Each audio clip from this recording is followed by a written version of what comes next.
Hi, I'm Tom Freyberg here at the IDA World Congress in Sydney, Australia. Pleased to be joined by Gavin Van Tonder, head of the water sector at NEOM from Saudi Arabia. Gavin, good to see you again. Nice to see you again, Tom. Very good. So, Gavin, I think arguably you have one of the most exciting jobs in the global water sector right now. You're head of the entire water sector within NEOM.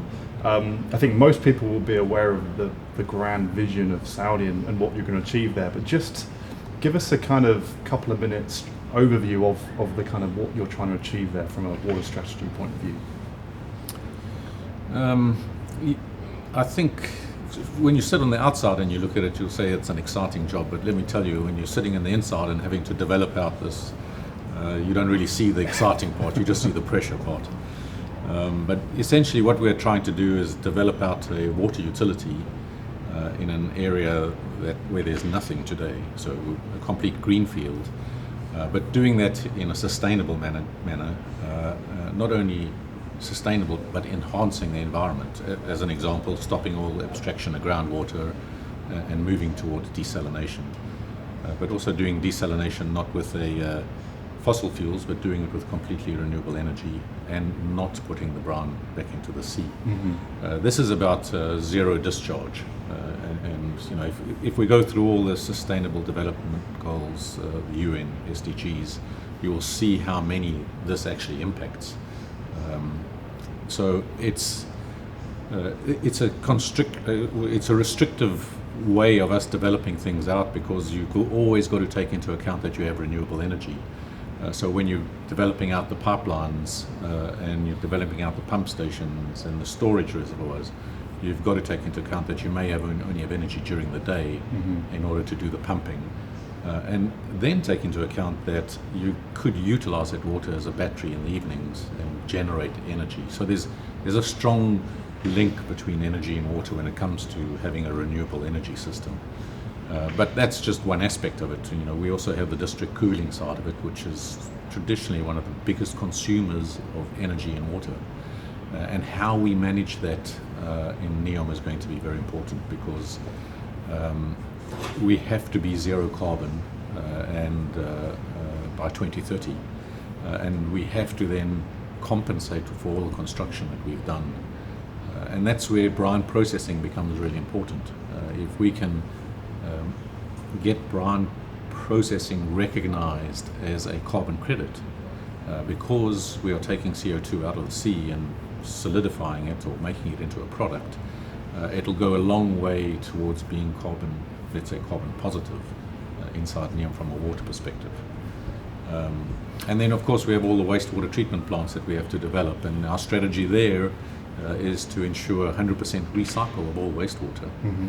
At the same time, make sure that we are energy neutral, so generating our own energy from the wastewater, which is being done around the world today. It's not something new. And taking the products from the wastewater and converting it into useful products like fertilizer, struvite, etc. And then adding that together with the brine processing, getting more products to the further down the value chain, so that you become profitable in the whole environment of reutilization. And then, from what I've just said, you can see that creates our circular economy in NEOM. Mm-hmm. Really interesting stuff, Gavin. And I think the beauty of this is NEOM can develop out its own laws and regulations around these different elements to take place.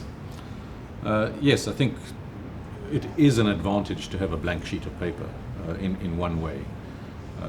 I'll talk about the other way in a minute, where it's not an advantage, but it is an advantage in that we can, because we have strict rules and regulations that we have to adhere to, we have to have new laws that are set around those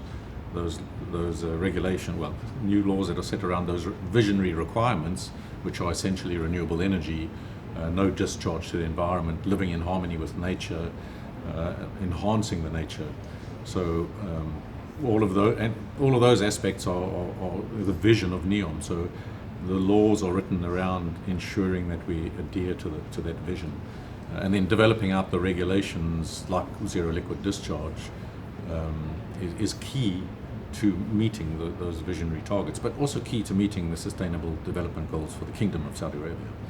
So it's a really positive aspect of it, but the other side of it is that we don't have a population, and when we're building out all this infrastructure, we're actually planning for the future, and the future is never certain. So, the way to do that in a minimum viable product kind of way is to ensure you're not spending too much money up front, because then it's just not economically sustainable. Mm-hmm. So we have to do that in a very careful manner, and not and make sure we plan very carefully for the expansion of a region that has no population today. Absolutely. And finally, to kind of add urgency to all the development that's going on, you mentioned during the keynote address here about securing the Winter Games, and actually the infrastructure and the water and the desalination infrastructure that has to be developed based on that timeline as well.